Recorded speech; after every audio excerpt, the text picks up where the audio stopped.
um, to this TWR Facebook Live. So I'm very happy to be here this morning. Hope all of you are doing well. So this morning is a question and answer for your eternal body. So I just wanted to say maybe a few minutes of overview, especially those who are first time listening to this Facebook Live. We are talking about you are not your pain, you are not your problem, you are not your challenges, you are not your conflict, but we identify with that. When we identify with those, we get very stuck and we feel suffocated. We feel we are not breathing enough, we are not feeling enough, we are not able to see things clearly. We project through those fear, pain, and we create whole our world through those identity, through those experiences. So if you are not your pain, then who you are, this is what the next question is. And then who you are, I was saying that you are discovering your own eternal body. Who you are is basically pure space and pure awareness, or you are a pure space and pure light. So what does this mean, pure space and pure light? It means, traditionally, we say emptiness and clear light. So emptiness is pure space, clear light is pure awareness. So you are that pure space and pure awareness. So the question here is, truly a question here is that, can you really feel that? Can you really feel that? So now maybe a specific question I would like to ask to all of you is, I would like to ask you all is this very moment, how are you are identifying today?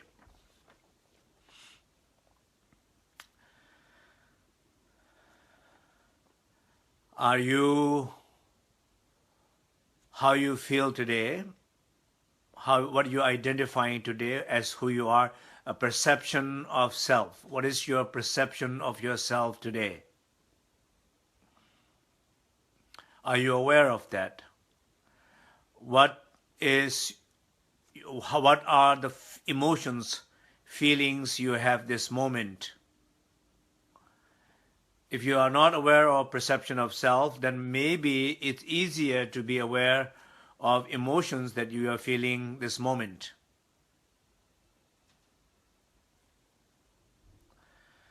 And if you are not able to feel your emotion this moment, then you can see what you are saying, what you're doing. Maybe you see something in your conduct and your behavior. So we talked about this, a sense of self. I think that is very, very important here. And in a way that if you look at in your life, what are the moments, when are the moments when you really, really felt very good? When you really felt very happy? Those are the moments, not when you are doing so much or not, those are the moments when you're feeling very open who you are, very open what you're feeling, very open what you're doing, very open what's happening in your actions, very open in all those areas. When you're feeling that and you're feeling very connected to all those areas, then you are very happy. When do you feel sad? When you feel kind of pain, is when you're feeling a sense of self not open. Who you are is not open. What you're feeling is not open. What you're thinking is not open. where you're looking at, you're not looking with that openness. What you're doing, you're not very open to that. And what's happening, it's limited things happening, because the what happened has something to do with how much openness there is, obviously. So these all are things what we have been talking a little bit last couple of sessions. And so today I wanted to start with one of the questions with the audience. It's a question from Donna Elliott. So, how I feel important in the world gone mad. What do I do? When basically Donna is saying that when I am feeling very helpless in the world which is gone mad, probably in some sense we know what she is referring to. And so I know, and I know like many of us probably feeling the similar things. It's that basically feeling uncertainty, be shaken by all the political situations, shaken by instability going on in the country. So basically what we are feeling is uncertainty. Not probably safe, uncertain, doubtful. These are the emotions that we are feeling. So in a way, if you look closely, I think this is a very important question probably. I think among questions that I feel is very important, I would like to give a little time on this, that probably we all feel this. So let's look at how you are feeling this moment. Look at your feeling of uncertainty. You're feeling uncertainty because the uncertainty situations in the world, in the country. And you can also feel because those uncertainties are coming out of a lot of anger, a lot of maybe caused by fear, and then anger, then actions of anger, then these actions producing a lot of uncertainty in the higher level of government and people who are making decisions, then also people who are affected by those decisions. We are all experiencing that. So the question is, what should I do?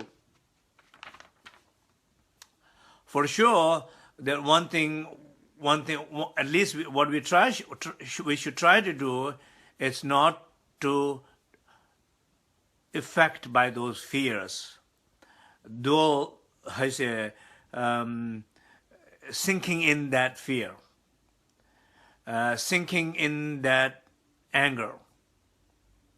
Because if you are feeling fearful, if you are feeling the anger, rage, if you are acting out of those fear and anger, then you are not any different from who you are angry at. I repeat this again. If you are feeling fear and you are feeling anger and then you are acting out of those fear and anger, then you are not doing anything better. It's the same thing that you feel it's not right. You are doing exactly the same thing. But I'm not saying that anybody should not take actions, any should not do something, but one should try to do as much as possible from that space, from that sacred space, from that awareness. When you're open, you see more what you can do, what better you can do, or what even sometimes cases you will help you to be aware of what should not you do, or what shouldn't you do. And when you are more aware, when you feel more warmth, and you know also what to know what to do, or what to do, how to do it better, or what not to do also. Because out of compassion, sometimes things are okay to leave it as it is.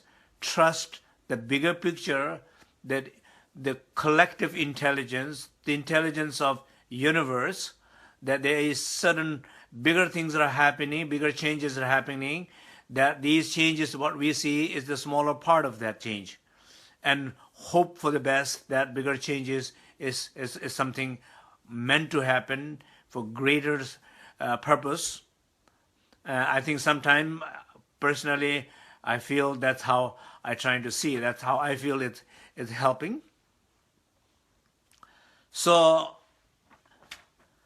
that is, I think it's very important to see what do I do. So I think what you're trying to do is be aware of the fear, be aware of that uncertainty as a thought, as a feeling, as emotion.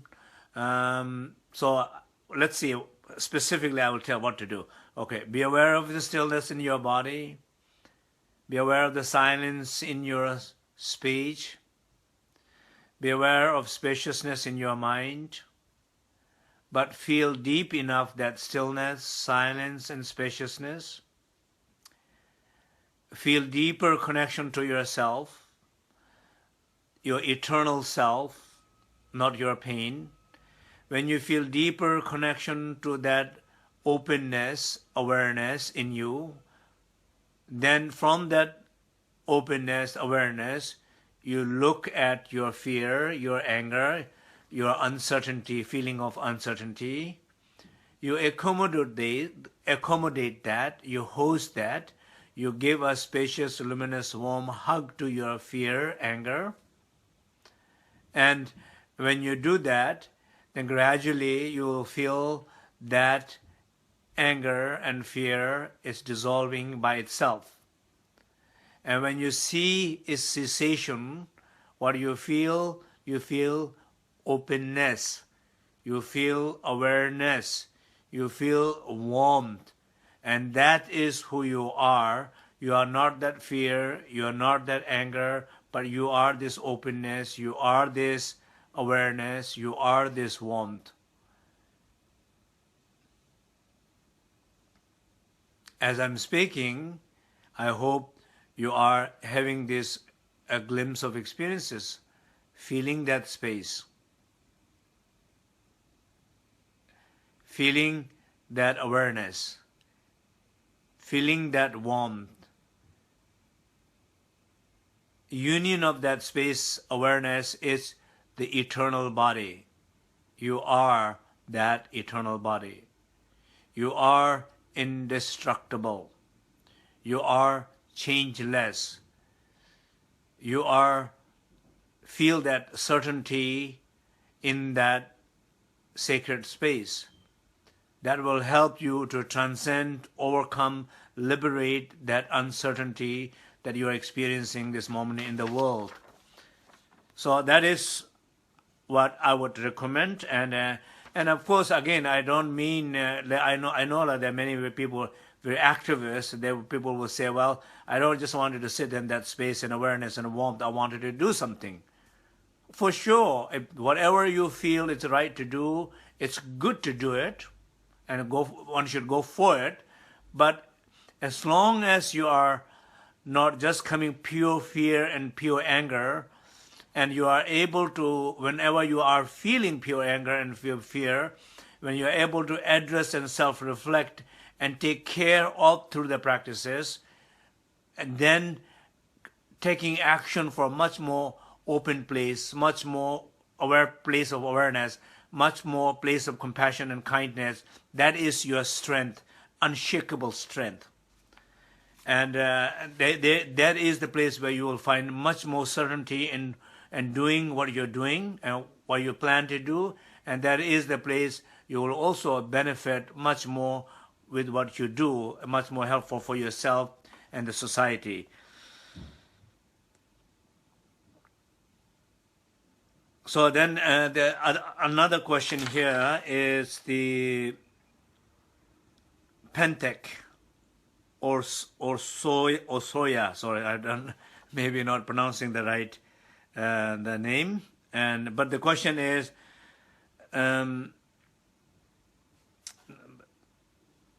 sorry, the question there I will go down to. Okay, let's say that's fine. So that question is, does that empty pure space which empty pure space. So basically, it seems like a saying, does that empty pure space exist? That the place where we rest after dissolution of fear and dissolution of anger, where we rest in that space, does that space, empty space, exist? Of course, the simple answer is yes. And maybe the word empty space exists. Empty space of pain self exists. Empty space of pain fear exists. Empty space of pain identity exists. Of course, that space exists in a sense, not as empty, but empty of pain self, but the presence of full self. I think that's maybe that's important to understand. So in the word empty, it seems like a kind of negative word, but when you think about empty of that pain identity or empty of that pain, I say the anger, empty of that fear, and that means that that space is not empty. That space is perfected space. That space is perfected with love, perfected with confidence, perfected with hope, perfected with all 10 parajana paramitas. So that empty space, not only it exists, but it is a space of perfection. That is where we in the Dzogchen teachings, we talk about great perfection. Dzogchen, Dzogpa Chenpo, literally means great perfection or great completeness. Completeness means all the enlightened qualities are perfected there. All the prajna paramitas are perfected there. So completed there. So that emptiness, it's not empty. That emptiness, not only it exists with fullness. And whenever we are aware, whenever we are connecting with that emptiness or that space, and I prefer to more use word as a more space in terms of the Dzogchen rather than word empty. So that space is not only open, but that space is perfected with all the quality. Whenever, whoever is able to connect and access that space, you are accessing all your potentiality. That's where we discover all our qualities. So it's very important to discover those qualities because many times the people are able to empty things, but not necessarily people are able to aware of that emptiness, or not necessarily people are able to fully conscious and access that space. And when you are not able to fully conscious and access that space, you are not accessing these potentiality. When you are not accessing the potentiality and not discovering the quality, you don't feel liveliness. You don't feel energized. You feel like a dull or lost in that empty space. And when you feel dull and lost in that empty space, you fell into nihilist experiences. You fell into very like a dark, negative space, and you don't want to fall into that dark, empty space. You wanted to feel illuminated and perfected space. So that's I think very important. And the next question here is Rena Simonian. Hopefully I'm pronouncing right. So the question is, how do you control your fear of success? So how do you control your fear of success, or how do you overcome the fear of success? So the point is that it's not so important to get so attached to the success, not get too caught up with the idea of success, remaining open and being aware of that openness. And if the success meant to manifest, it will manifest. So basically the overcoming the fear of success is recognizing that fear when it is coming, and like the exercises where we have repeated quite a few times how to handle that. So I think the practice is always the same, that you go deeper into the stillness, deeper into that silence, deeper into that spaciousness in your body, in your speech, in your mind. Once you feel deep enough connection to yourself, and when you feel deep enough openness and awareness, then through that openness and awareness, you look at the fear directly. So that's very important, because many times we notice fear, but we don't know what to do with fear, and fear clearly know what to do with you. It destroys you. It becomes obstacle to you. It becomes blockages to your success. So what we don't do is we are not able to see fear from right space, right awareness, and in order to overcome, liberate, transcend that fear, we need to see from right space and from the right awareness. And the moment when you see from that space and from that awareness, you will immediately feel the shift and change in that fear. For example, you will able to sit with that fear.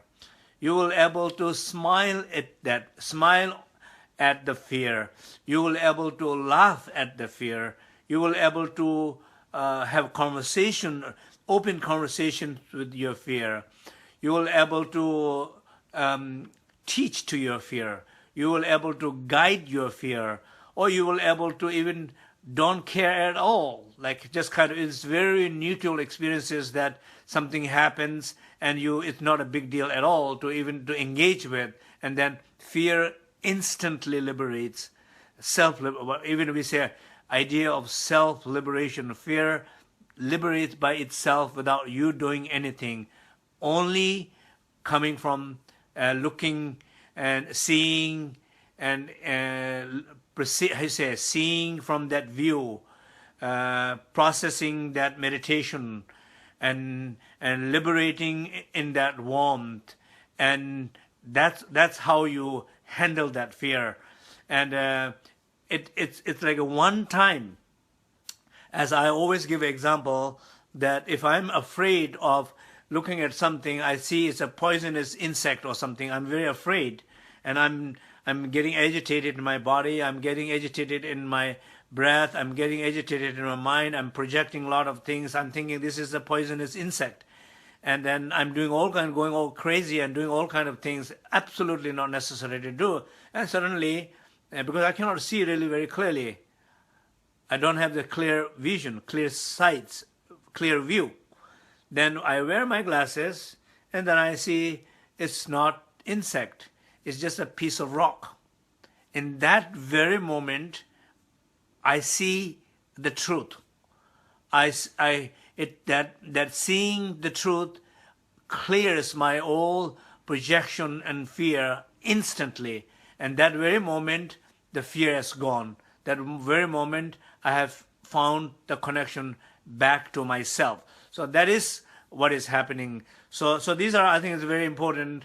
So question of this very uncertainty moment that we are really feeling kind of shaken by whole situation in the world right now, and also each individually feeling a little bit sense of, whenever something good is begin to happen to you, you fear of them, and you are this saying, one is more more comfortable with the familiar hell and then unfamiliar heaven. So your success, your good things in your life, you might have fear because they are a little bit unfamiliar. Your pain, your conditions that you have been living for a long time, you have too much familiarity in those situations. So even though they are not fun, painful, you still like to sit there, stuck there, rather than unfamiliar possibility, infinite possibility. And so some have a little bit more a sense of trust to yourself, a sense of trust to that space, sacred space, a sense of a little more trust to that inner awareness, the inner light, sense of trust to that little bit more to inner warmth. So, and with those trust, you take a little step forward to those unknown world, in that infinite possible world, in that beautiful, perfected dynamic energy, world of dynamic energy. So that's what I would kind of recommend, and I think let's start with a short meditation in the same area. So I would like all of you sit more comfortably.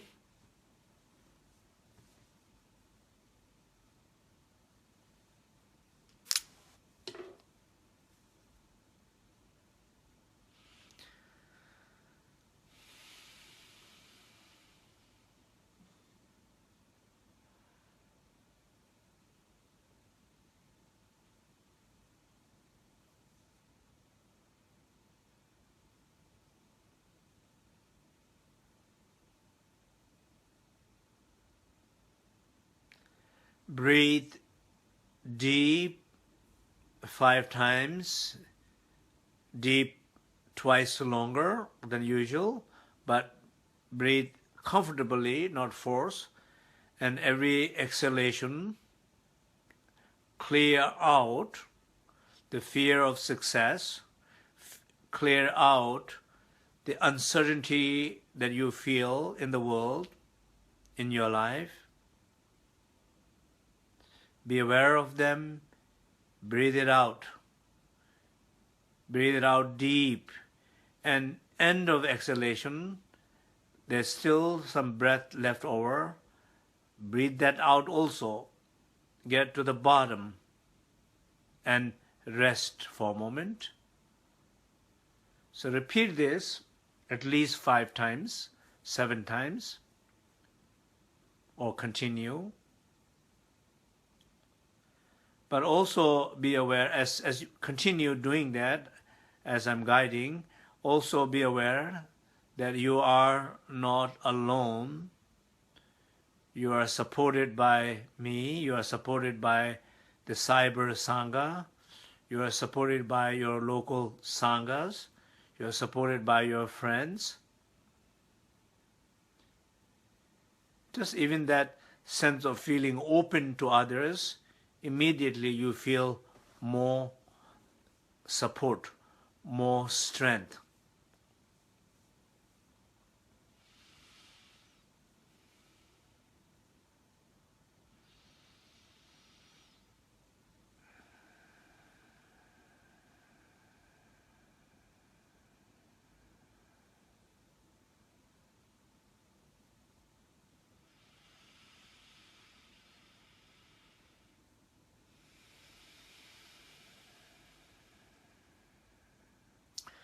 Each breathing, you are breathing out the fear of success, the feeling of uncertainty, the identity of pain, current one, the ones that you are actually experiencing this moment in your life. It's not a theory, not an idea, not a story. These are real experiences in real time, in real life, this moment. So just breathe them out. Each time you feel a little bit more clearer. You feel a little more space, and you feel a little bit more space from that fear of success, a little bit more space from that uncertainty.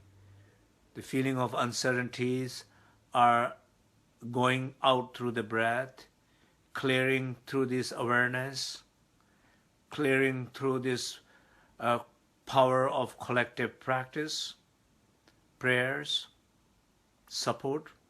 Continue.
as this experience of uncertainty, fear, pain identity, it's clearing or feel opening, as you feel openness, be aware of that.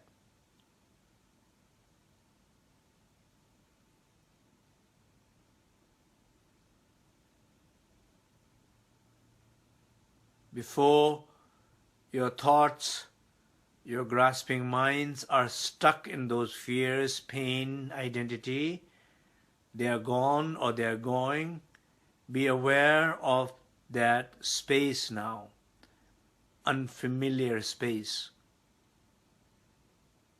Be alert, be awakened, be aware, connect, be conscious of that space.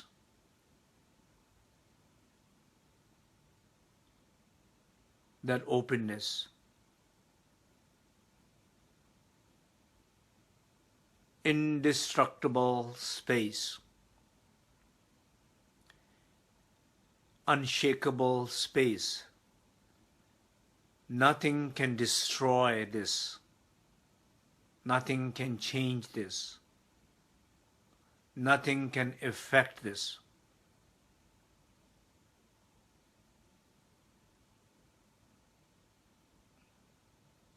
It's stable, grounded, centered. Being aware of this,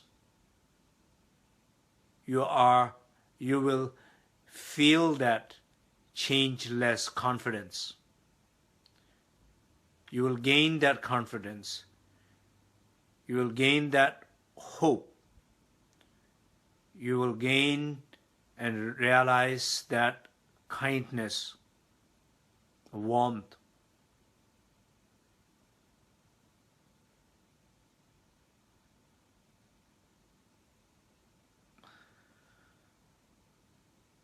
So just be aware of the meditation as I'm saying, that you are feeling that way.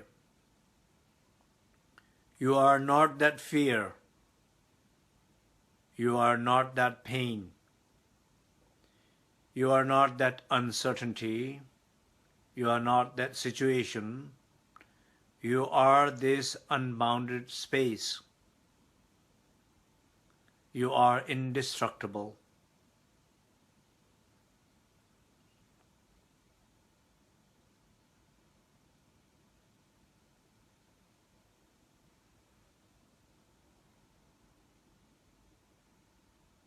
You are this power.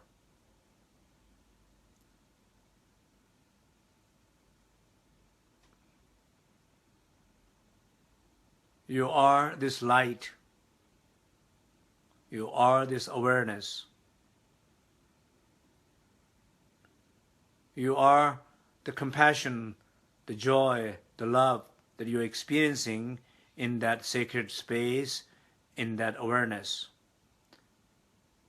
This compassion, this kindness, this warmth are genuine manifestation of that sacred space and awareness. They are nothing more than that just pure space and pure awareness. They are nothing more than that sky and that light. But they manifest as a dynamic energy of love and compassion. And that dynamic energy has a great place in the world, and that dynamic energy has a great place in your life. This compassion will talk. This compassion will act. This compassion will change the world. You trust that space, power of that openness. You trust that manifestation coming out of that space and awareness, and you trust the action outcome of this compassion, love, and joy, because this is who you are. Don't forget.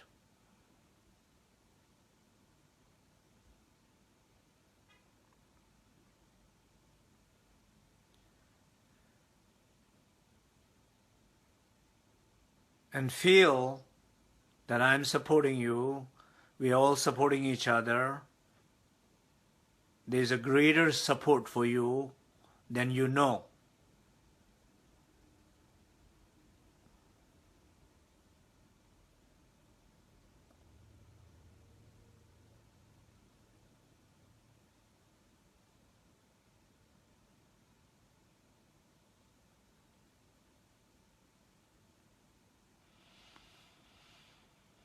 Okay?